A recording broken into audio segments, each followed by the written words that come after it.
नमस्कार। आज बात करते हैं हाइड्रोपोनिक लेट्यूस उगाने की पूरी प्रक्रिया के बारे में, और वो भी बिना मिट्टी के इस्तेमाल के। तो सबसे पहला सवाल मन में यही आता है ना कि क्या वाकई बिना एक मुट्ठी मिट्टी के भी एकदम ताज़ा क्रिस्प लेट्स उगाया जा सकता है?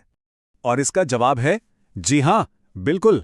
और इस तकनीक का नाम है हाइड्रोपोनिक्स। सीधी सी बात है, ये एक ऐसा तरीका है जिसमें पौधे उगाने के लिए सिर्फ पानी, कुछ जरूरी न्यूट्रिएंट्स और एक ग्रोइंग मीडियम की जरूरत पड़ती है। तो चलिए सबसे पहले और सबसे ज़रूरी कदम से शुरू करते हैं। वो है एक सही माहौल तैयार करना। एक ऐसा माहौल जहां हमारा लेट्स बढ़िया तरीके से फल फूल सके। अच्छा, तो ये हैं वो आइडियल कंडीशंस जो लेट्यूस को चाहिए। देखिए, पीएच लेवल 5.5 से 6.0 के बीच रखना होता है। फिर आता है ईसी, यानी इलेक्ट्रिकल कंडक्टिविटी। ये हमें बताता है कि पानी में न्यूट्रिएंट्स कितने हैं, और ये 0.8 से 1.2 के बीच होना चाहिए। और हाँ, तापमान, रोशनी और ह्यूमिडिटी, इन सब का भी एक परफेक्ट बैलेंस बनाना पड़ता है। अब टेम्परेचर पे थोड़ा खास ध्यान देना होगा। 15 से 22 डिग्री सेल्सियस की रेंज ये बहुत बहुत ज़रूरी है। क्यों? क्योंकि अगर तापमान इससे ऊपर नीचे हुआ तो एक प्रॉब्लम होती है जिसे बोल्टिंग कहते हैं। मतलब पौधे में समय से पहले ही फूल आ जाते हैं और फिर पत्तियां कड़वी हो जाती हैं, और वो हमें बिल्कुल नहीं चाहिए। ठीक है, तो माहौल तो हमने सेट कर लिया। अब अगला कदम क्या है?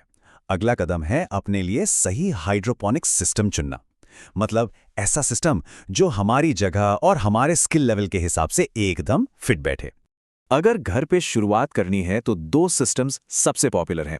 एक है DWC, यानी डीप वाटर कल्चर। ये घर के लिए काफ़ी आसान माना जाता है। और दूसरा है क्रिटकी मेथड। ये तो उनके लिए बेस्ट है जो इस फील्ड में बिल्कुल नए हैं, मतलब एब्सोल्यूट बिगिनर्स। हाँ, और अगर कोई बड़े स्केल पर मतलब कमर्शियली खेती करना चाहता है तो उसके लिए न्यूट्रिएंट फिल्म टेक्निक यानी NFT सिस्टम सबसे बेहतर रहता है। ये सिस्टम ज़्यादा प्रोडक्शन के लिए ही डिज़ाइन किया गया है। चलिए, अब आते हैं सबसे ज़रूरी चीज़ पर, पौधों के खाने पीने पर, मतलब उनका पोषण। आखिर लेट्यूस को अच्छी ग्रोथ के लिए खिलाना क्या है? देखिए, लेट्यूस की हरी भरी पत्तियों के लिए नाइट्रोजन सबसे ज़्यादा चाहिए होता है। फिर आता है कैल्शियम। ये इसलिए ज़रूरी है ताकि टिप बर्न ना हो। टिप बर्न में क्या होता है? पत्तों के किनारे जले जले से दिखने लगते हैं। और जैसा हमने पहले बात की, ईसी लेवल 0.8 से 1.2 के बीच ही रखना है ताकि न्यूट्रिएंट्स ज़्यादा होके जड़ों को जला ना दें। अब देखिए, शुरुआत में कुछ प्रॉब्लम्स आ सकती हैं, तो घबराने की बिल्कुल ज़रूरत नहीं है। हर कॉमन प्रॉब्लम का एक सीधा साधा सॉल्यूशन होता है। तो चलिए देखते हैं कि इन दिक्कतों को पहचानना कैसे है और उन्हें ठीक कैसे करना है। ये टेबल एक तरह से आपका क्विक गाइड है। जैसे मान लीजिए टिप बंद दिख रहा है, तो इसका कारण या तो कैल्शियम की कमी है या फिर हवा का फ्लो ठीक नहीं है। सॉल्यूशन क्या है?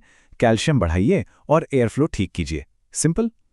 इसी तरह अगर रूट रॉट यानी जड़ें गल रही हैं, तो इसका सीधा मतलब है कि जड़ों तक भरपूर ऑक्सीजन नहीं पहुंच पा रही है। तो सारी मेहनत के बाद अब आता है सबसे मजेदार और इंतजार वाला हिस्सा, हार्वेस्टिंग यानी कटाई का समय। अब ये जानना भी बहुत जरूरी है कि अपने घर पर उगाए गए लेट्स को कब और कैसे तोड़ना है। एक टिप याद रखिएगा, बेस्ट टेस्ट के लिए हार्वेस्टिंग हमेशा सुबह के वक्त करें। अब इसके दो तरीके हैं, या तो आप पूरा का पूरा पौधा एक बार में काट लें, या फिर एक और बढ़िया तरीका है सिर्फ बाहर की पत्तियां तोड़ते रहें। इससे क्या होगा?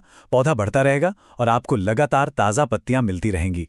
अच्छा, अब उन लोगों के लिए एक बोनस टिप जो थोड़ा और डीप डाइव करना चाहते हैं, घर पर ही प्रोफेशनल ग्रेड न्यूट्रिएंट सॉल्यूशन कैसे बनाएं, उसकी एक बहुत ही आसान रेसिपी।